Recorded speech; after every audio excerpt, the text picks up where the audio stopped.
கூட அபக்குக் தீர்க்கதரிசியின் புஸ்தகத்தை நீங்கள் எடுத்துக்கொள்ளும்படிக்கு உங்களை அன்போடு கேட்கிறேன். நீங்கள் பலர் இந்த அபக்குக் தீர்க்கதரிசியின் புஸ்தகத்தை தேடக்கூடும். பின்புறத்திலே பழைய ஏற்பாட்டில் ஒரு சில புஸ்தகங்கள், மல்கியா தீர்க்கதரிசி புஸ்தகத்திற்கு ஒரு சில புஸ்தகங்களுக்கு முன்னுக்கு அபக்குக் புஸ்தகம் இருக்கும். நீங்கள் இந்த புஸ்தகத்தை உங்கள் கையில் எடுத்துக்கொள்ளும்படிக்கு உங்களை அன்போடு கேட்கிறேன். 3வது அதிகாரத்தை நீங்கள் எடுத்துக்கொள்ளும்படிக்கு உங்களை கேட்கிறேன். ஆண்டவர் நம்மோடு கூட பேசுவார். இன்றைக்கு இந்த 3வது அதிகாரத்தில் அபக்குக்கில் நமக்கு 19 வசனங்கள் அடங்கின ஒரு புஸ்தகம். இது 3 அதிகாரம் அடங்கின புஸ்தகம். இந்த 3 அதிகாரத்திலே 3ஆம் அதிகாரம் நமக்கு 19 வசனங்களை கொடுக்கிறது. இந்த 19 வசனங்களிலிருந்து நான் உங்களோடு கூட ஆண்டவர் ஏவின சில காரியங்களை நான் கற்றுக் கொடுக்கும்படி விரும்பி இருக்கிறேன். I want to speak to all of you from the book of Habakkuk. Habakkuk has only 3 chapters. The third chapter has got only 19 verses. So we are going to Habakkuk chapter 13. All right, my theme for the day will be this: rejoicing in God despite everything. எதுவாயினும் தேவனில் மகிழ்ச்சி கொள்வோம். என்ன ஆனாலும் சரி, கர்த்தருக்குள்ளார நாங்கள் மகிழ்ச்சியாக இருப்போம் என்று இந்த அபக்குக் புஸ்தகம் 3ஆம் அதிகாரத்திலிருந்து நாம் கற்றுக்கொள்கிறோம். இன்றைக்கி நீங்கள் எந்த சூழ்நிலையில் வந்திருந்தாலும், ஒரு வேளை நெருக்கப்பட்டு வந்திருக்கலாம், சந்தோஷமாக கூட நீங்கள் வந்திருக்கலாம், அல்லது ஒரு வேளை ஏதோ ஒரு சூழ்நிலையில் அகப்பட்டவர்களாய் வந்திருக்கலாம், வியாதி என்ற பிரச்சனையோடு வந்திருக்கலாம், கடன்காரன் துரத்தி கொண்டு இருக்கிறான்னு சொல்லி வந்திருக்கலாம், வீட்டுக்கு போனால் என்ன நடக்குமோ, நாளைக்கு என்ன நடக்குமோ எனக்கு தெரியலையே என்று சொல்லி என்ன நிலையிலே நீங்கள் இருந்தாலும் பைபிளில் அபக்குக் நமக்கு கற்றுக் கொடுக்கிறார். கர்த்தருக்குள்ளார சந்தோஷமாக இருங்கள், மகிழ்ச்சியாக இருங்கள். Rejoice in the Lord no matter what your circumstances are. Even if you have come today with lots of problems, if you have come today with question marks, you are not sure what you have for tomorrow, you are not sure what is your finance status when you leave this church, no matter what your situation may be, what Habakkuk is teaching us is simply this: rejoice in the Lord. கர்த்தருக்குள்ளார களி கூறுங்கள் என்று சொல்லி அபக்குக் நமக்கு கற்றுக் கொடுக்கிறார். முதலாவது நான் உங்களுக்கு இந்த வேத பகுதியில் அடிப்படையான வசனத்தை நான் எடுத்து உங்களுக்கு வாசிக்கும்படி நான் விரும்புகின்றேன். என்னோடு கூட எடுத்துக்கொள்வீங்களா? அபக்குக் 3ஆம் அதிகாரம். உங்கள் கையில் பேன், ஸ்கேல், நோட் புக் இருக்கணும், உங்கள் கையில் பைபிளும் இருக்கணும். நீங்கள் ஜெபத்தோடு கேட்கணும், ஆண்டவரே என்னோடு கூட பேசும் என்று சொல்லி நீங்கள் கேட்கணும். I'm sure you have your Bible, pen, scale and your notebook, and I'm sure you have already prayed asking God to speak to you.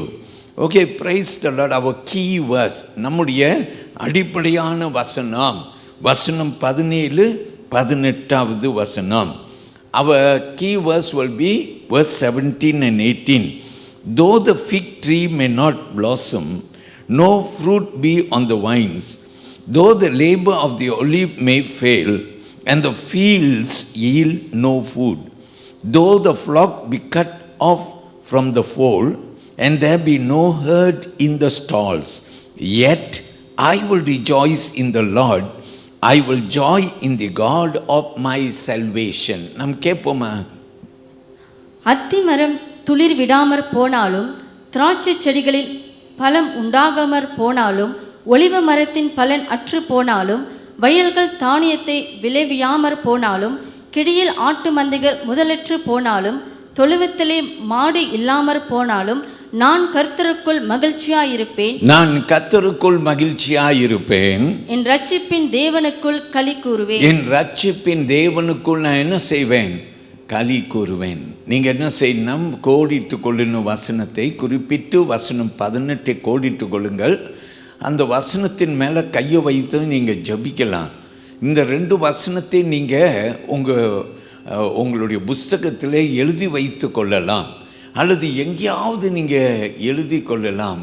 Father Bergmans இந்த பாடலாக பாடினார். அத்திமரும் துளிர் விடாமல் போனாலும், திராட்சை செடி கனி கொடாமல் போனாலும், கர்த்தருக்குள் மகிழ்ச்சியாயிருப்பேன். இப்படி ஃபாதர் பர்க்மன்ஸ் பாருங்கள், நம் தியானம் கேட்குற எல்லாம் ஏறக்குறைய நிறையா தியானத்தில் நீங்கள் உடனே ஞாபகப்படுத்தலாம். ஃபாதர் பர்க்மன்ஸ் இந்த பாடலை இப்படி இந்த வசனத்தை வைத்து பாடி இருக்கிறார். ஸோ கர்த்தருக்கு மகிமை. பிரியமானவர்களே, என்ன ஆனாலும் சரி, அபக்கூக் கடைசியாய் இந்த 3 அதிகாரத்தை எழுதின அபக்கூக் கடைசியாய் சொல்கிற வார்த்தை இதுதான், நான் கர்த்தருக்குள்ளார மகிழ்ச்சியாக இருப்பேன். ஆமேன். I will rejoice in the Lord. That was his final conclusion. முடிவு வார்த்தை என்று சொல்லி நாம் எல்லோரும் பார்க்கிறோம்.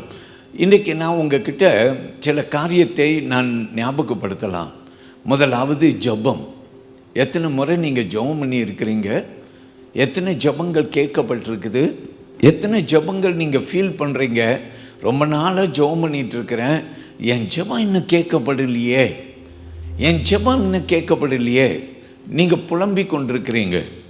என் அருமையான தேவனுடைய பிள்ளைகளே, ஆண்டவருக்கு மகிமை உண்டாகட்டும். தானியேலுக்கு ஆண்டவர் என்ன தெரியுமா சொன்னார்?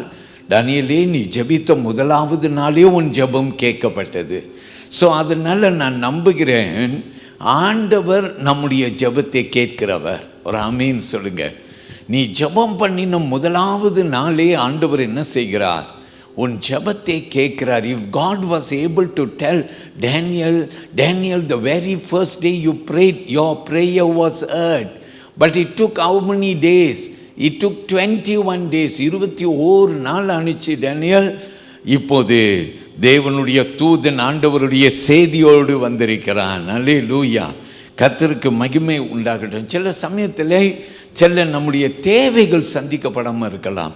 Some of our needs are not met, and so we wonder why. நம்ம கலங்கி கொண்டிருக்கிறோம், நம்ம யோசிக்கிறோம், ஏன் என் சூழ்நிலை மாறும்னு நினைத்துட்ருக்கிறேன், ஆனால் என் சூழ்நிலை மாறின பாடும் இல்லை. ஆனால் நான் உங்களுக்கு ஒரு 2-3 வசனம் கொடுக்குறேன், கேளுங்க. உங்களுடைய நீங்கள் இந்த ஸ்க்ரீனில் பார்க்கலாம். நான் வசனத்தை மின் குறித்து உங்களுக்கு கொடுக்குறேன், நீங்கள் சீக்கிரமாகவும் எடுத்துக்கொள்ளலாம். முதலாவது ஒரு வசனம் பிலிப்பியர் 4ஆம் அதிகாரம் 4ஆம் வசனம். அந்த வசனம் இப்படியாய் சொல்லுது பாருங்க. Rejoice in the Lord always, again I will say rejoice. கேட்போமா அந்த வசனத்தை?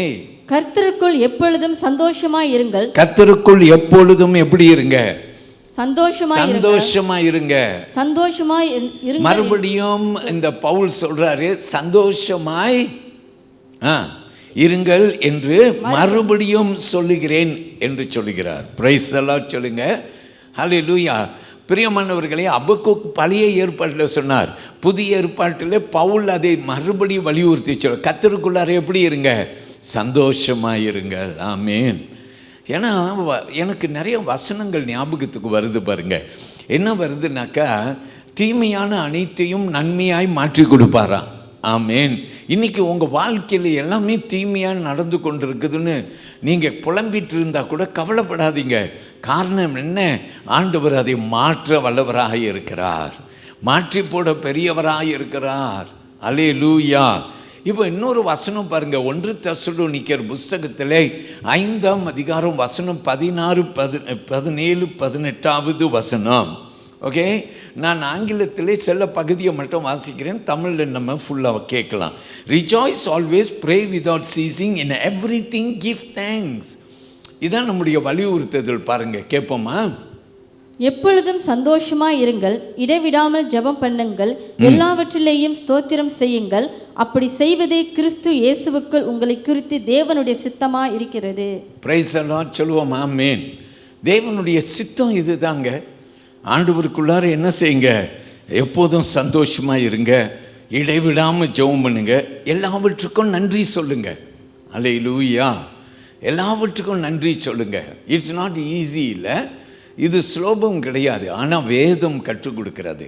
வேதம் சொல்லுகிறது, சந்தோஷமாக இருங்க. ஆமேன். நீ கவலைப்படுறதுனால ஒரு முளத்தை நீ என்ன செய்ய முடியாதான்? கூட்டவும் முடியாதான், குறைக்கவும் முடியாதான். கவலைப்படுறதுனால மெலிஞ்சு போயிட முடியும், கவலைப்படுறதுனால ப்ரெஷர் ஏறி போய்விட முடியும், கவலைப்படுறதுனால தூக்கம் வராமல் நம்ம ஒரு இரவெல்லாம் புலம்பிக் கொண்டே இருக்க முடியும். இதுதான் நடக்கும். ஆனால் வேதம் நமக்கு கற்றுக் கொடுக்கிறது, எல்லாவற்றிலும் சந்தோஷமாக இருங்கள். ஆமென், அல்லேலூயா. சங்கீத புஸ்தகத்தில் 34ஆம் சங்கீதம் 1வது வசனத்தில் பக்தன் எழுதுகிறார், Psalm 34 and verse 1, the psalmist writes and he says, I will bless the Lord at all times, his praise shall continually be in my mouth. Amen. கர்த்தரை நான் எக்காலத்திலும் ஸ்தோத்திரிப்பேன், அவர் துதி எப்போதும் என் வாயில் இருக்கும். அல்லேலூயா. கர்த்தருக்கு மகிமை, அவர் துதி எப்போதும் என் நாவில் இருக்கும். அபக்குக் புஸ்தகத்துக்கு வந்துடுவோமா? இந்த புஸ்தகத்துக்கு நீங்கள் வந்தீங்கன்னா அபக்குக்கும் இப்படி தான் சொல்கிறார், என்னன்னாலும் பரவாயில்லைங்க, நான் கர்த்தருக்குள்ளார மகிழ்ச்சியாக இருப்பேன். ஏன்னா நீங்கள் நம்ம 3வது அதிகாரத்துக்கு போயிட்டோம். ஆனால் 1வது 2வது அதிகாரத்தில் நீங்கள் பார்த்தீங்கன்னா அபக்குக் பார்க்குறார், தீமை செய்கிறவன் தீமை செய்து கொண்டிருக்கிறான், அநியாயம் செய்கிறவன் அநியாயம் செய்து கொண்டே இருக்கிறான். நானும் ஜெபம் பண்ணிகிட்ருக்கிறேன், ஆண்டவரே மாற்றம் வரட்டும்னு ஜெபம் பண்ணுறேன். ஆனால் ஒரு மாற்றமும் வந்தது கிடையாது. தீமை செய்கிறவன் அவன் செழித்து கொண்டே இருக்கிறான். நம்ம கூட பார்க்குறோம் பாருங்க, நம்ம வேலை இடத்துலையும் சரி, நம்ம பள்ளிக்கூடத்துலேயும் சரி, ஏமாத்துறவங்க, பொய் சொல்கிறவங்க, சர்வசாதாரணமாக பொய் பேசுகிறாங்க, ஏமாற்றி பணம் சம்பாதிக்கிறாங்க. நம்ம கண்ணு மண்ணுக்கு அவங்க செழித்து கொண்டிருக்கிறாங்க. நம்ம ஆண்டவர்கிட்ட புலம்புறோம், ஆண்டவரே நான் உண்மையாக இருக்கிறேன், ஆண்டவரே ஏன் ஆண்டவரே நான் இப்படி கஷ்டப்படுறான், அவனை பாருங்கள் ஏமாற்றி முன்னுக்கு போயிட்டுருக்கிறான் என்று நாம் நினைக்கிறோம். அபக்குக்கு நீங்கள் 1-2ஆம் அதிகாரத்தை பார்த்தீங்கன்னா அபக்குக் அப்படி தான் புலம்புறார், ஆண்டவரே நீங்கள் ஒன்றுமே செய்யாமல் இருக்கிறீங்களா ஆண்டவரே, நான் ரொம்ப நாளாக ஜெபம் பண்ணிட்டேனே ஆண்டவரே, என் ஜெபத்தை நீங்கள் கேட்கலையே ஆண்டவரே. இப்படியெல்லாம் ஆண்டவர்கிட்ட புலம்பின அபக்குக் கடைசியாக ஒரு முடிவுக்கு வந்து சொல்கிறார், நான் கர்த்தருக்குள்ளார எப்படி இருப்பேன், மகிழ்ச்சியாக இருப்பேன். அல்லேலூயா சொல்லுவோமா? அல்லேலூயா. இது நான் என்ன சொல்லுவேன்னாக்கா, ஒரு மனுஷனுடைய தீர்மானம் தானுங்கள இல்லை. அபக்குக்கு அவன் தீர்மானம் பண்ணியிருக்கலாம், இனிமேல் நான் ஜெபம் பண்ண மாட்டேன். இன்றைக்கி காலையில் ஆராதனை முடிந்த பிற்பாடு நான் கீழே கை கொடுத்துட்டு இருந்தேன். ஒரு அம்மா ஜோபரூர்லேருந்து வந்திருக்கிறாங்க. நம்ம சர்ச் மெம்பர் வீட்டில் தான் நினைக்கிறேன், சொந்தக்காரவங்க சம்திங், ஐம் நாட் ஷுவர். இந்த அம்மா மட்டும் வந்து என்கிட்ட கை கொடுத்துட்டு என்கிட்ட சொன்னாங்க, பாஸ்டர் என்னுடைய மகளுடைய வாழ்க்கை, மகளாக ஒருவருடைய வாழ்க்கையில் இப்படின்னு சொல்கிறாங்க. இங்கே கீழே கை கொடுத்துட்டு இருக்கும் போது அவங்க சொல்கிறாங்க, பாஸ்டர் ஆண்டவர்கிட்ட ஜெபம் பண்ணாங்க இவங்க, நினைக்கிறேன் சொந்தக்கார பிள்ளை நினைக்கிறேன், ஆமாம். அவங்க சொன்னாங்க, இவ ஜெபம் பண்ணி அவங்க அம்மா சுகமாகணுன்ட்டு கண்ணீரோடு ஜெபம் பண்ணால் கடைசியில் அவங்க அம்மா இறந்துட்டாங்க. இப்போ பைபிளை வாசிக்க மாட்டேன்றா, இப்போ சர்ச்சுக்கு போக மாட்டேன்றா, ஏன் ஆண்டவர் என்னை கைவிட்டார் என்று புலம்பிக் கொண்டிருக்கிறார். பேரை சொல்லி இவளுக்காக நீங்கள் ஜெபம் பண்ணுங்க, எங்கம்மா இருக்கிறாங்க, ஏன் கூட்டிகிட்டு வரல? இல்லை அவங்க ஜோஹரில் இருக்கிறாங்க. எல்லோரும் அல்லேலூயா சொல்லுவோமா? சில சமயத்தில் நம்ம கடந்து போகிற சூழ்நிலைகள், அது நம்ம கரடான பாதை, அது நமக்கு நெருக்கிற ஒரு பாதையாக இருக்கும்போது நம்ம புலம்புறோம். அப்போ இந்த அம்மாவை பாருங்கள், இப்போ சர்ச்சுக்கு போக மாட்டேன்னு சொல்கிறாங்களாம். நல்லா ஜபிக்கிற பிள்ளை பாஸ்டர், நல்லா வேதம் வாசித்துட்டு இருந்த பிள்ளை, ஆனால் இப்போ அம்மா இறந்துட்டாங்கன்னு சொல்லிட்டு ஆண்டவர் ஏன் ஜெபத்தை கேட்கல என்று புலம்பிக் கொண்டு என்ன செய்துட்டா, சர்ச்சுக்கு வரமாட்டேன்னு சொல்லி அடம் பிடிச்சி 1 மாதமா அவள் அமர்ந்து கொண்டு இருக்கிறார். அல்லேலூயா. இன்றைக்கி அபக்குக்கிட்ட நம்ம கற்றுக்கொள்ளனா, என்ன ஆனாலும் சரி நான் கர்த்தருக்குள்ளார எப்படி இருப்பேன், மகிழ்ச்சியாக இருப்போம். வலது கையை உயர்த்தி எல்லாரும் சொல்லுங்கள், ஆமேன் ஆமேன். அல்லேலூயா. அடிக்கடி நான் சொல்லுவேன், ஷாட்ராக் மேஷாக் அபேத்நேகோ தானியேலின் நண்பர்கள், இவங்களை அக்கினி ஜுவாலைக்குள்ளார தூக்கி போட போகிறார் ராஜா. தூக்கி போட போகும்போது ராஜா கிட்டே இவங்க சொல்கிறாங்க, எங்கள் ஆண்டவர் எங்களை தப்புவிக்க வல்லவராக இருக்கிறார், ஆமீன்னு சொல்லுங்க. அப்புறம் இவங்க சொல்கிறாங்க, எங்கள் ஆண்டவர் எங்களை தப்புவிக்க விட்டாலும் நாங்கள் ஒரு நாளும் நீர் செய்த இந்த போர்ச்சலையை நாங்கள் என்ன செய்ய மாட்டோம், வணங்க மாட்டோம். எங்கள் ஆண்டவர் எங்களை தப்பு வைப்பார். தப்பு வைக்கலன்னாலும் பரவாயில்லைங்க, நாங்கள் தொழுது கொண்டா எங்கள் ஆண்டவரை தான் தொழுது கொள்வோம். எல்லாரும் சொல்லுவோமா ஹல்லேலூயா. ஸோ பிரியமானவர்களே, அபக்கூக் என்ன செய்கிறார்? நான் கர்த்தரை தான் தொழுது கொள்வேன். ஆமேன். பவுலும் சீலாவும் ஒரு முறை அப்போஸ்தலர் புஸ்தகத்தை எடுத்துக்கொள்ளுங்கள். பவுலும் சீலாவும் அப்போஸ்தலர் 16ஆம் அதிகாரம், அதில் வசனம் 22லிருந்து 25ஆம் வசனம் வரைக்கும் நாம் பார்க்கலாம். குறிப்பிட்டு நீங்கள் வாசிக்க வேண்டிய வசனமானது 25வது வசனம். சம்பவத்தை மட்டும் சொல்கிறேன். இவங்க பிரசங்கியார். இவங்க தெருக்களில் பிரசங்கம் பண்ணதை அதிகாரிகள் பிடிச்சு கொண்டு வந்து அடித்து உதைச்சி கை காலை கட்டி ரத்தம் பீறி கொண்டு இருக்கிறது சிறைச்சாலை உள் பகுதிக்குள்ளார போட்டு விட்டார்கள். இவங்க அடிபட்டு பயங்கர வேதனையோடு, இந்த வலி இந்த வேதனை எதுக்கு தெரியுமா?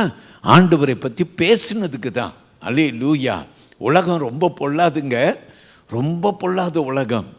உலகத்தில் பாருங்கள், எல்லாருமே நீங்கள் பார்க்கலாம், மற்ற மதஸ்தார்கள் கிறிஸ்தவர்கள் என்றாலே பல நேரத்திலே துன்புறுத்துகிறவர்களாக, நம்ம வேறு கண்களில் பார்க்கிறவர்களாக இருக்கிறார்கள்.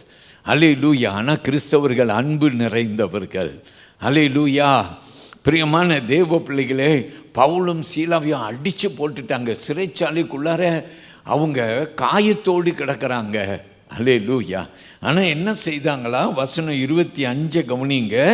அதில் ஒரு பகுதியை மட்டும் வாசிக்கிறேன். At midnight Paul and Silas were praying and singing hymns to God.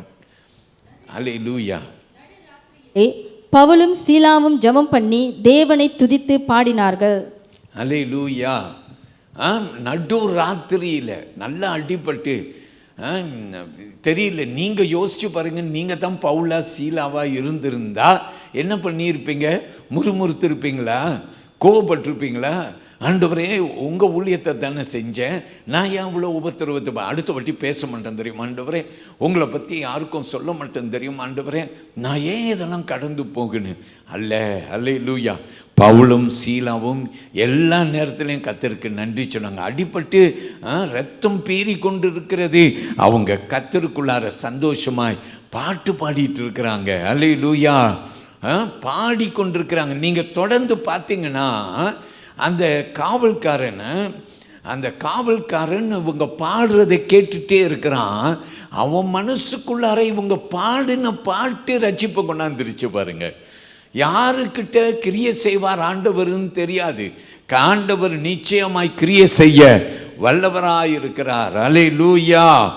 தேவனை மகிமைப்படுத்துவோம். சரி, இப்போ என்ன செய்வோம்னா, இந்த வேத பகுதியில் சில வசனங்களை எடுத்து ஒரு 3 காரியம், இந்நாட்களிலே 3 காரியங்கள் என்று கற்றுக் கொடுப்பது அடிக்கடி உண்டு. இந்த 3 காரியத்தை நாம் கவனிப்போம். முதல் 2 வசனத்தை எடுத்துக்கொள்வோம். Come with me to Habakkuk chapter 3 verse 1 and 2. A prayer of Habakkuk the prophet on Shigionoth. Okay. O Lord, I have heard your speech and was afraid. O Lord, revive your work in the midst of the years. In the midst of the years, make it known. In wrath, remember mercy. கேட்போம். ஆபகுக் தீர்க்கதரிசி சிகாயோனில் பாடின விண்ணப்பம். கர்த்தாவே, நீர் வெளிப்படுத்தினதை நான் கேட்டேன், எனக்கு பயம் உண்டாயிற்று. கர்த்தாவே, வருஷங்களின் நடுவிலே உம்முடைய கிரியையை உயிர்ப்பியும், வருஷங்களின் நடுவிலே அதை விளங்க பண்ணும், கோபித்தாலும் இரக்கத்தை நினைத்தருளும். நம் பிரைஸ் எல்லாம் சொல்லுவோம். ஆமே. நம்பர் 1 நம் முதலாவது கற்றுக்கொள்ள போகிறோம். From very to worship. ஏமேன். ஏன்னா முதல் 1ஆம் 2ஆம் அதிகாரத்தில் ஒரே அபக்குக்கு ஒரே கவலை. So from very to worship, கவலையில் இருந்து ஆராதனைக்கு திரும்புதல். அபக்குக் பார்த்தீங்கன்னா அந்த வசனம் ஆரம்பிக்குது, அபக்குக்கின் ஜெபம், a prayer of Habakkuk. Amen. Total change மாறுது பாருங்க. அதிகாரம் 1 அதிகாரம் 2லேருந்து 3ஆவது அதிகாரத்துக்கு வரும்போது அபக்குக் கவலையிலிருந்து தேவனை என்ன செய்கிறார்? அவர் ஆராதனை செய்கிறார். அல்லேலூயா. சந்தோஷமாக இருக்கும்போது ஆராதனை செய்வது நல்லது. ஆனால் கவலை, துன்பம், பிரச்சனை எல்லாம் வந்துருச்சுன்னா அப்படியே முன்னு இருந்துக்கிட்டு என்ன இப்படியெல்லாம் ஆயிடுச்சு, எனக்கு பாட்டே வரல, நான் பாடவே முடியாது, அது கிறிஸ்தவன் அல்ல. கிறிஸ்தவன் துன்பப்படும் போது இன்னும் எழும்புவான். அல்லேலூயா. வைராக்கியமாக எழும்புவான். அல்லேலூயா. யோசேப்பாத் ராஜா காலத்தில் என்ன தெரியுமா நடந்துச்சு? விரோதிகள் தாக்க வரும்போது ஆண்டவர்கிட்ட ஓடி போய் ஜெயோஷப்பாட் அழுகிறார். ஆண்டவர் ஜெயோஷப்பாட்ட சொல்கிறார், நீ யுத்தத்துக்கு போகும்போது இராணுவத்தை முதல்ல அனுப்பாத, பாடகர்களை அனுப்பு. ஸோ என்ன செஞ்சாங்க இவங்க எல்லாரும்? முன்னுக்கு பாடகரை அனுப்பி எல்லாம் பாடிட்டு போயிட்டுருக்குறாங்க. பின்னால் தான் இராணுவம் போய்கிட்டு இருக்குது. நீங்கள் பார்த்தீங்கன்னா இந்த மாதிரி நடக்குமா எங்கேயாவது? எங்கேயும் நடக்காது இல்லை. ஆனால் இப்படி தான் நடத்தினார் ஆண்டவர். ஏன்னா ஆண்டவர் எப்படிப்பட்டவர்னா, என் வழியே வேற வழின்னு சொல்கிறவர். ஆமேன். அவர் வித்தியாசமானவர். எல்லாரும் நம்ம சொல்லுவோம் இது மடதனம், இராணுவம் சண்டை போடுறதுக்கு வந்துட்டு இருக்குது, நீங்கள் பாட்டுக்காரர்களை முன்னுக்கு அனுப்புகிறீங்களே, சிறப்பாக இருக்குல்ல. ஆனால் ஆண்டவர் அதைத்தான் செய்தார். ஆண்டவர் செய்து என்ன திரும்ப செய்தார்? இவங்க பாடிட்டு இருக்கும் போது அங்கே ஆண்டவர் வெற்றியை கொடுத்தார். அல்லேலூயா. ஆண்டவரே வெற்றி சிறந்தார் என்று நம்ம பார்க்கலாம். அப்போ துதியில் ஒரு வல்லமை இருக்குங்க. நீங்கள் துதியுங்க. நீங்கள் துதிக்கும் போது கர்த்தர் உங்களுக்காக வழக்காடுவார். கர்த்தர் உங்களுக்காக ஜெயம் எடுப்பார். உங்கள் சூழ்நிலைகள் ஒரு இம்மை பொழுதிலே மாறி போகும். நம்ம எல்லாரும் சொல்லுவோம் அல்லேலூயா, அல்லேலூயா. ஸோ இந்த 1வது வசனத்தில் நீங்கள் பார்த்தீங்கன்னா அபக்கூக் ஜெபத்தோடு ஆரம்பிக்கிறார். புலம்பின அபக்கூக், கவலைப்பட்ட அபக்கூக், அவர் ஜெபத்தோடு ஆரம்பிக்கிற ஒரு சின்ன காட்சியை நாம் பார்க்கிறோம். இன்றைக்கி நம்ம கற்றுக்கொள்வோம். Put aside your worries, worship him or pray. Amen. உங்கள் கவலைகளை இறக்கியெல்லாம் வச்சுருங்க. அல்லேலூயா. வருத்தப்பட்டு பாரம் சுமக்கிறவர்களே, நீங்கள் எல்லாரும் என்னிடத்தில் வாருங்கள், நான் உங்களுக்கு என்ன செய்வேன்? இளைப்பாறுதலை தருவேன் என்று ஆண்டவர் நமக்கு நிச்சயமாக சொல்லியிருக்கிறார். எல்லாரும் அல்லேலூயா சொல்லுவோமா? அல்லேலூயா. ஸோ தேவனுக்கு மகிமை. சங்கீத புஸ்தகத்தில் 95ஆம் சங்கீதம் 6வது வசனம், Psalm 95 and verse 6 பாருங்க. ஓ come let us worship and bow down. Amen. கவனித்து பாருங்க அந்த வசனத்தை. let us kneel before the Lord our maker. நாம் கேட்போம். நம்மை உண்டாக்கின கர்த்தருக்கு முன்பாக நாம் பணிந்து குனிந்து முழங்கார் படியிடுவோம், வாருங்கள். ஆமேன். வாருங்கள். இன்னைக்கு ராபோஜனை ஆராதனை ஒரு நல்ல நாளுங்க. நம்ம எல்லாரும் கர்த்தர் சமூகத்தில் வருவோம். கர்த்தருக்கு நம்ம என்ன செலுத்துவோம்? மகிமை செலுத்துவோம். ஆமேன்.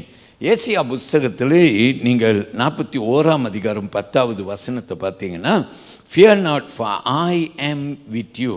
ஆண்டவர் சொல்லுகிறார், பயப்படாதே, நான் உன்னோட கூட இருக்கிறேன் என்று சொல்லுகிறார். ஆமேன். அப்போ ஆண்டவர் பிரசன்னம் இருந்துச்சுன்னா பயம் நீங்கிடும். ஆமேன். பயம் நீங்கிடும். அல்லேலூயா. சிறு பிள்ளைகளை நீங்கள் பார்த்தீங்கன்னா பயந்துட்டு இருப்பாங்க. அவங்க அப்பா அம்மா வந்துட்டாங்க, அப்பா வந்துட்டாருன்னு வச்சுக்கோங்க, பிள்ளைக்கு தானாக வீரம் வந்துடும். அல்லேலூயா. சந்தோஷம் வந்துடும். இன்றைக்கி எங்கள் அப்பா வந்துட்டார். அல்லேலூயா. அப்பா உலகத்தில் உள்ள அப்பாவே வந்துட்டார்னா பிள்ளைக்கு தைரியம் சந்தோஷம் வந்துருச்சுன்னா, ஆண்டவர் வசனம் சொல்லுதே, பயப்படாதே, நான் உன்னோடு இருக்கிறேன் என்று சொல்லுகிற ஆண்டவர் நம்ம கூட இருக்கும்போது நமக்கு என்னங்க பயம்? ஆண்டவர் நம்மோடு இருக்கிறார். பிரைஸ் தி லார்ட் சொல்லுவோமா? ஜெயோஷப்பாட்டுடைய கதையை நீங்கள் 2 நாளாகமும் 20ஆம் அதிகாரம் வசனம் 1 to 22 வரைக்கும் நீங்கள் பார்க்கலாம். முதல்ல நான் இந்த கதையை சொன்னேன், எப்படி ஜெயோஷப்பாட் ராஜா வெற்றி சிறந்தார் என்று. ஆனால் ஒரு 2 வசனம் வாசிப்போமா? வசனம் 12 முதல்ல கவனிங்கள். Look at verse 12. We do not know what to do, but our eyes are upon you. Amen. வாசித்து பாருங்க. எங்களுக்கு தெரியவில்லை, ஆகையால் எங்கள் கண்கள் உம்மையே நோக்கி கொண்டிருக்கிறது என்றான். ஆமென் சொல்லுங்க பார்க்கலாம். அல்லேலூயா. we do not know what to do. எங்களுக்கு என்ன செய்யணும்னு தெரியல, ஆனால் எங்கள் கண்கள் யாரை நோக்கி கொண்டிருக்கிறது? உண்மையை நோக்கி கொண்டு இருக்கிறது. அல்லேலூயா. உண்மையை நோக்கி கொண்டிருக்கு. நிறைய கற்றுக்கொள்ளாங்க. யாரெல்லாம் அவரை நோக்கி பார்க்கிறோமோ நமக்கு ஆண்டவர் நிச்சயமாக இருப்பது. நம்ம பாட்டெல்லாம் பாடுறோம், ஆனால் மறந்துட்டு பாடுவோம், புரியாமல் கூட பாடுவோம். என்ன பாட்டெல்லாம் பாடுவோம்? உம்மை நோக்கி பார்க்கின்றேன், உம்மை நினைத்து துதிக்கின்றேன், ஏசையா சோஸ்திரம், ஏசையா ஸ்தோத்திரம், ஏசையா ஸ்தோத்திரம். வலது கை எல்லாரும் உயர்த்தி கொடுங்க, அப்படியே பாடுவோம். உம்மை நோக்கி பார்க்கின்றேன், உம்மை நினைத்து துதிக்கின்றேன். சொல்லுங்கள். உம்மை நோக்கி பார்க்கின்றேன், உம்மை நினைத்து துதிக்கின்றேன், ஏசையா சோஸ்திரம், ஏசையா சோஸ்திரம், ஏசையா சோஸ்திரம். சொல்லுங்கள். ஏசையா சோஸ்திரம். Praise the Lord. சொல்லுங்க. யாரெல்லாம் அவரை நோக்கி பார்க்கிறோமோ வெட்கப்பட்டு போக மாட்டார்கள். யாரெல்லாம் அவரை நோக்கி பார்க்கிறோமோ அவர்களை அணைப்பார். அல்லேலூயா. கெட்டகுமாரனை பாருங்க, அப்பா வீட்டுக்கு போன்னு ஞாபகம் வந்து அவன் அப்பா வீட்டுக்கு வர தூரத்தில் வரும்போது அப்பா என்ன தெரியுமா செய்வார்? கிட்ட வா, தப்பு செஞ்சிட்டேன், அறிக்கை செய்ய, ஒரு 2 நாள் இரு, அப்புறம் தான் வருவேன் அப்படிலாம். அது உலக அப்பா தான் அப்படி சொல்லுவார். ஆனால் ஆண்டவர் தூரத்தில் பார்த்த உடனே என் பிள்ளை என்கிட்ட வாரான் அப்படின்னு ஓடி வந்து கட்டி பிடிச்சிருவார். அல்லேலூயா. ஸோ தேவனை மகிமைப்படுத்துங்க. வசனம் 21 கவனிங்க. Look at verse 21, 2 Chronicles chapter 20, and I want you to look at verse 21. Okay, let me read it. Say, and when he had consulted with the people, he appointed those who should sing to the Lord and who should praise the beauty of holiness, as they went out before the army and were saying, praise the Lord, for his mercy endures forever. கேளுங்கள். பின்பு அவன் ஜனத்தோடு ஆலோசனை பண்ணி பரிசுத்தமுள்ள மகத்துவத்தை துதிக்கவும் ஆயுதம் அணிந்தவர்களுக்கு முன்னாக நடந்து போய், கர்த்தரை துதியுங்கள், அவர் கிருபை என்றும் உள்ளதென்று கர்த்தரை பாடவும் பாடகரை நிறுத்தினான். ஆமென். ஃபாதர் பக்மன்ஸ் பாடின பாட்டு ஒன்று ஞாபகம் வருதா? வாசிக்கும் அந்த வசனத்தை. கர்த்தரை துதியுங்க, அவர் கிருபை என்றும் உள்ளதென்று, அவர் கிருபை என்றும் உள்ளது. அல்லேலூயா. கர்த்தரை துதியுங்கள், அவர் ரொம்ப நல்லவர், அவர் பேரன்பு என்றும் உள்ளது. ஆமீன் சொல்லுங்க. பாடுங்க பார்க்கலாம். I don't know whether you all will be able to get the chord. நம்ம அப்படியே சும்மா பாடுவோம், ஏன்னா ஆண்டவர் நம்முடைய உள்ளத்தில் பேசுவார். ஆமீன்.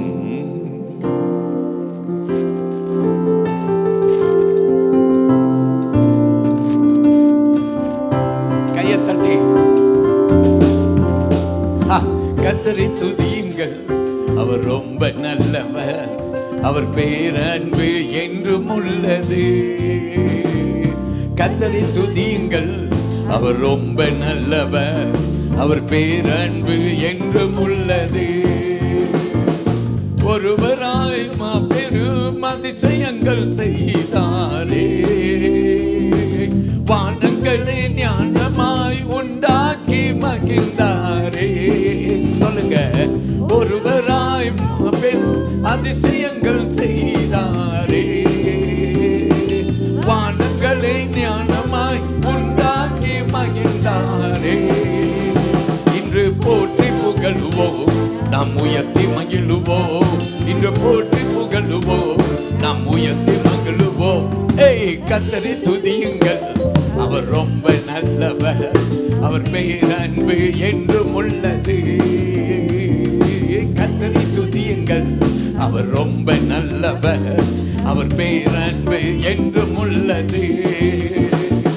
செங்கடலை இரண்டாக பிரித்து நடத்தி நடக்க செய்தார். வானத்திர வாக்கில் ஜனங்களை நடத்தி சென்றார். சொல்லுவோம், செங்கடலை இரண்டாக பிரித்து நடக்க செய்தார். வனாந்திர பாதையிலே ஜனங்களை நடத்தி சென்றார்.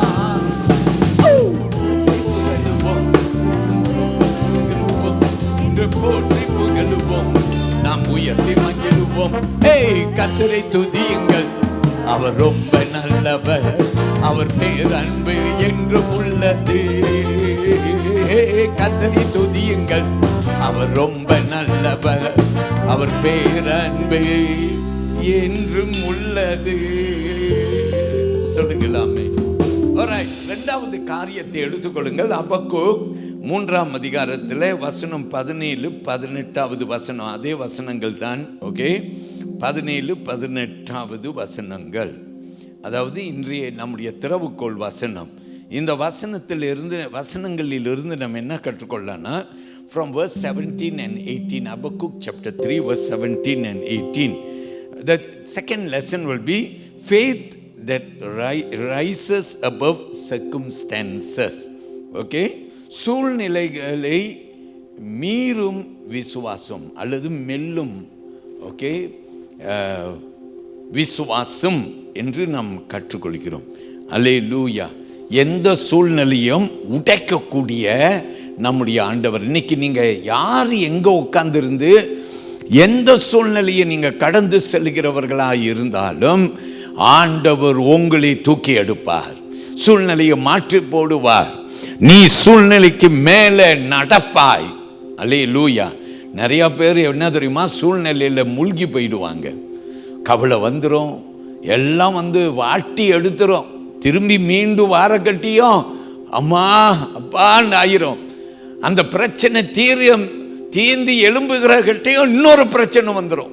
இப்படி தான் கடலுக்குள்ளார விழுந்து விழுந்து எந்திரிக்கிற மாதிரி இருப்பார்கள். அப்படி இருக்கக்கூடாது. கர்த்தருடைய பிள்ளைகள், எழும்பு, நீங்கள் உங்கள் பிரச்சனைக்கு மேலே நடக்கணும். ஏன்னா உங்கள் ஆண்டவர் அவர் பெரியவராக இருக்கிறார். எல்லாரும் பிரைஸ் தி லார்ட் சொல்லுவோம். ஆமென். யோபு புஸ்தகத்தை பாருங்கள். யோபு 1ஆம் அதிகாரம் 21வது வசனத்திலே யோபு இப்படியா சொல்லுகிறார். தன் பிள்ளைகள் எல்லாம் இழந்து, தன் ஆஸ்திகளை இழந்து, அவன் சரீரம் கூட நாறி போய்விட்டது என்று வேதம் கற்றுக் கொடுக்கிறது. ஆனால் யோபு இப்படியா சொல்லுகிறார். You know what Job had to say? Job chapter 1 verse 20. The Lord gave and the Lord has taken away, and blessed be the name of the Lord. கர்த்தர் கொடுத்தார், கர்த்தர் எடுத்தார், கர்த்தருக்கே ஸ்தோத்திரம் என்று யோபு சொல்லிட்டார். ரோமர் புஸ்தகத்தில் பவுல் எழுதுகிறார் பாருங்க, 5ஆம் அதிகாரம் வசனம் 3 5 வரைக்கும் வாசித்து நீங்க பார்க்கலாம்.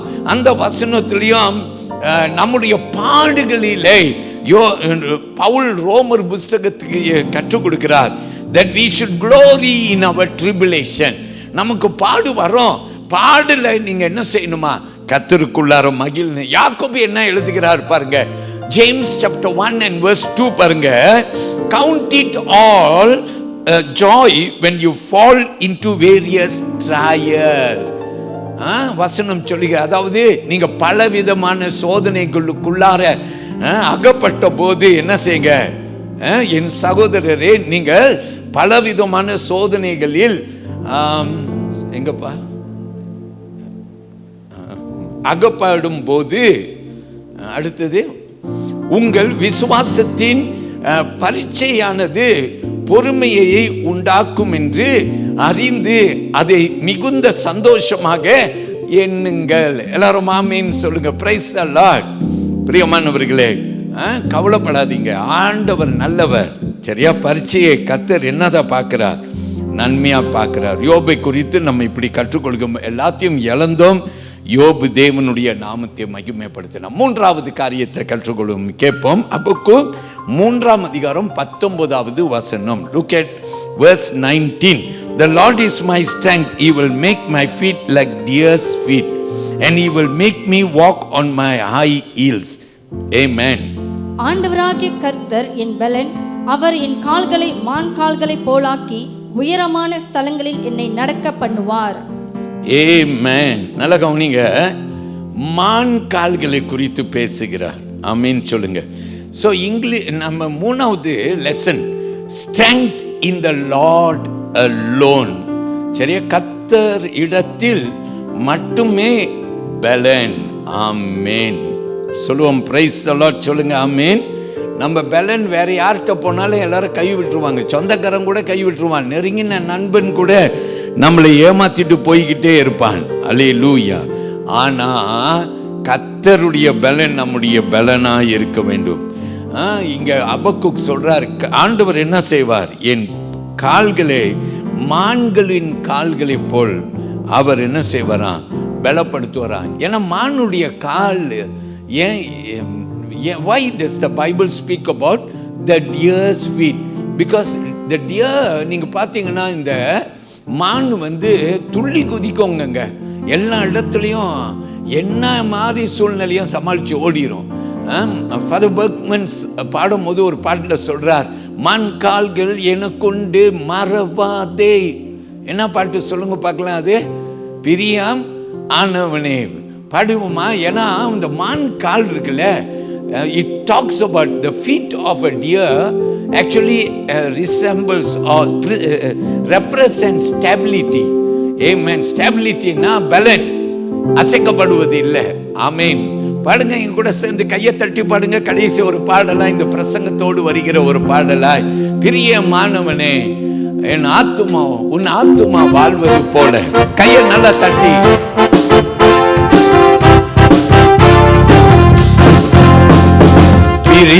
பிரியமானவனே உன் ஆத்துமா வாழ்வது போ, நீ எல்லாவற்றிலும் வாழ்ந்து சுகமா இரு மகனே. ஓ பிரியமானவனே உன் ஆத்துமா வாழ்வது போ, நீ எல்லாவற்றிலும் வாழ்ந்து சுகமாயிரு மகனே. பிரியாணத்தில் மேடு உண்டு, பள்ளங்களும் உண்டு. பிரியாணத்தில் மேடு உண்டு, பள்ளங்களும் உண்டு. மிதித்திடுவாய் தாண்டிடுவாய், மிதித்திடுவாய் தாண்டிடுவாய். சொல்லுங்க, மான்கால்கள் எனக்கு மறவாதே, மான்கால்கள் எனக்கு மறவாதே. போடு பிரியமானவனே உன் ஆத்துமா வாழ்வது போ, நீ எல்லாவற்றிலும் வாழ்ந்து சுகமா இரு மகனே. பிரியமானவனே உன் ஆத்துமா வாழ்வது போ, நீ எல்லாவற்றிலும் வாழ்ந்து சுகமாயிரு மகளே. நல்ல கையை தட்டி எல்லாரும் சொல்லுவோம். ஆமென். மான் கால்கள் உனக்கொண்டு நீ என்ன செய்யாத? மறவாதே. அல்லேலூயா. உங்க பயணத்துல மேடு பள்ளம் எல்லாமே இருக்கு. ஆனா ஆண்டவர் உனக்கு என்ன கொடுத்திருக்கிறார்? மான் கால்களின் பலனை கொடுத்துரு. போங்க பாஸ்டர், இப்பெல்லாம் நடக்கும் போது பயங்கர ஆட்டம் பிடிக்குது பாஸ்டர். நேற்று வெள்ளிக்கிழமை நம்மளுடைய ஃபேமிலி டே. இதில் ரொம்ப ஹைலைட் தாரிக் தாலி. இந்த தாரிக் தாலியில் முதியோர்களும் பெண்களும் ஒரு பக்கம் அந்த தாரிக் தாலியை இழுத்தாங்க, இன்னொரு பக்கத்தில் ஆண்கள். ஒரு ஐயா கூட பேசும்போது ஐயா எங்கிட்ட சொன்னார், பாஸ்டர் இழுக்கும் போது இழுத்தரலான்னு தான் நினச்சி இழுத்தேன், ஆனால் இழுத்து வந்த பிற்பாடு கை கால்லாம் தானாக ஆடுது பாஸ்டர் அப்படின்னு சொல்கிறாரு. வயசுக்கு ஏற்ற ஒரு ஆட்டம் பிடிச்சிருச்சு. அல்லேலூயா. நாங்கள் சிரிச்சிட்டு போனோம். ஆனால் நான் என்ன சொல்ல முடியும்னா, இந்த சரீரத்தின் பலனை குறித்து பைபிள் பேசலை. இந்த சரீரம் வாலிபத்திற்கும் முதிர் வயதுக்கும் வித்தியாசம் இருக்குது தான். ஆனால் பிரியமான தேவனுடைய பிள்ளைகளே, ஆண்டவர் எல்லாருக்கும் சொல்றார், நீ அவரை சார்ந்து இருந்தனாக்கா மான் கால்களுடைய ஒரு பலன் உனக்கு இருக்குமா. ஆமென். நீ அசைக்கப்பட மாட்ட, கர்த்தர் உன்னோடு இருப்பார். ஒரு 2-3 வசனத்தை வாசிப்போம் சீக்கிரமாய். ஏசாயா 40ஆம் அதிகாரத்தில் 29 31 வசனம் வரைக்கும் நம்ம இப்போ கேட்கலாம். Isaiah chapter 40, okay, and we can hear from verses 29 to 31, okay. Let me read. It says, he gives power to the weak, and to those who have no might he increases strength. Even the youth shall faint and be weary, and the young men shall utterly fall. But those who wait on the Lord shall renew their strength. They shall mount up with wings like eagles. They shall run and not be weary. They shall walk and not faint. Amen. கேட்போம். சோர்ந்து போகிறவனுக்கு அவர் பலன் கொடுத்து சத்துவம் இல்லாதவனுக்கு சத்துவத்தை பெருக பண்ணுகிறார். இளைஞர் இளைப்படைந்து சோர்ந்து போவார்கள், வாலிபரும் இடறி விழுவார்கள். கர்த்தருக்கு காத்திருக்கிறவர்களோ புதுபலன் அடைந்து கழுகுகளைப் போல செட்டைகளை அடித்து எழும்புவார்கள். அவர்கள் ஓடினாலும் இளைப்படையார்கள், நடந்தாலும் சோர்ந்து போகார்கள். ஆமேன் சொல்லுவோமா? ஹல்லேலூயா. சோர்ந்து போக மாட்டாங்க. ஆமேன். கவலைப்படாத, கர்த்தர் உன்னோடு இருக்கிற. சங்கீத புஸ்தகத்தில் 18ஆம் சங்கீதம் வசனம் 32-33 வசனத்தை கவனிங்க. It is God who arms me with strength and make my way perfect. He makes my feet like the feet of deer and sets me on my high places. கேட்போம். என்னை பலத்தால் இடைக்கட்டி என் வழியை செவ்வைப்படுத்துகிற தேவனே, அவர் என் கால்களை மான் கால்களுடைய கால்களை போலாக்கி என்னுடைய உயர் தலங்களில் என்னை நிறுத்துகிறார். பிரைஸ் தி லார்ட் சொல்லுங்க. இன்னொரு வசனம் எடுத்துக்கொள்ளுங்கள். 2 கொரிந்தியர் 12ஆம் அதிகாரத்தில் வசனம் 9வது வசனம் கவனிக்க போகிறோம். வசனம் சொல்லுகிறது, and he said to me, my grace is sufficient for you, for my strength is made perfect in weakness. Therefore most gladly I will rather boast in my infirmities, that the power of Christ may rest upon me. Amen. அதற்கு அவர், என் கிருபை உனக்கு போதும், பலவீனத்திலே என் பலன் பூரணமாய் விளங்கும் என்றார். ஆகையால் கிறிஸ்துவின் வல்லமை என்மேல் தங்கும்படி என் பலவீனங்களை குறித்து நான் மிகவும் சந்தோஷமாய் மேன்மை பாராட்டுவேன். Praise the Lord சொல்லுங்க. ஆமென். ஸோ கர்த்தருக்குள்ளார சந்தோஷமா இருங்க. ஆமென். பவுல் ஆண்டவர்கிட்ட கேட்குற, ஆண்டவரே என் பலவீனத்தை எடுத்து போடுங்க. ஆண்டவர் சொல்கிறேன், என் கிருபை உனக்கு போதும், என் கிருபை உனக்கு. 3 வெட்டி கேட்டு 3 வெட்டியும் ஆண்டவர் சொல்கிறார், என் கிருபை உனக்கு போதும். ஆனால் கூட்டி சொன்னார், உன் பலவீனத்தில் என் பலன் பரிபூர்ணமாய் தங்கும். Amen. So people of God, let's give thanks to God. நான் கடைசியாகி நம்ம அதிகமாக கேள்விப்படுகிற தாவீது கோலியாத் கதையை நீங்கள் 1 சாமுவேல் புஸ்தகத்தை எடுத்தீங்கன்னாக்கா 17ஆம் அதிகாரத்தில் நான் ஒரே ஒரு வசனத்தை உங்களுக்கு சுற்றி காட்டி பின்பு நம்ம எல்லாரும் ஜெபம் பண்ணுவோம். ஓகே, வசனம் 35வது வசனத்தை நீங்கள் பார்த்தீங்கன்னாக்கா அங்கே தாவீது சொல்லுகிறார், I come to you in the name of the Lord. Amen. நீயும் பட்டயத்தோடு வருகிறாய், நானும் எங்க ஆண்டவருடைய நாமத்திலே உன்னிடத்திலே வருகிறேன். தாவீது சின்ன பையங்க, அவன் கோலியாத்து பெரிய மிருகம். அவன் கோலியாத்து ஒரு யுத்த வீரன், தாவீது சண்டைக்கு போகாதவன். அவன் மேல அந்த சண்டைக்கு போற உடுப்பை போட்டு தாவீதால் நடக்க கூட முடியல. எல்லாத்தையும் கழட்டி போட்டுட்டு ஆண்டவர் மேல நம்பிக்கை வச்சுட்டு கவனியும் கல்லையும் எடுத்துட்டு போய் 5 கல்லை எடுத்துட்டு போனா அவன் 2 கல்லு கூட பாய்க்க வேண்டாம், ஒரே கல்லு, ஒரே அடி, நெத்தி அடி அடிச்சான் பாருங்க. கோலியாத்து விழுந்தான். கோலியாத்து பலசாலி, தாவீது பலனற்றவன். ஆனா தாவீது பலசாலியா மாறினதுக்கு காரணம் என்னன்னா, அவன் கிட்ட இருந்தது யாரு? ஆண்டவர். பிரியமான தேவனுடைய பிள்ளைகளை, ஆண்டவரை மகிமைப்படுத்துங்க. கர்த்தர் உங்களை நிச்சயமா ஆசீர்வதிப்பார். எல்லாரும் எழுந்து நிற்க போறோம். தேவ சந்நிதியிலே நாம் ஆண்டவருக்கு நன்றி சொல்லுவோம். என்னோடு பேசின ஆண்டவரே உமக்கு நன்றி என்று சொல்லி தேவனுடைய நாமத்தை நாம் எல்லாரும் மகிமைப்படுத்துவோம். கர்த்தர் பெரியவராய் இருப்பாராக. உங்கள் நாம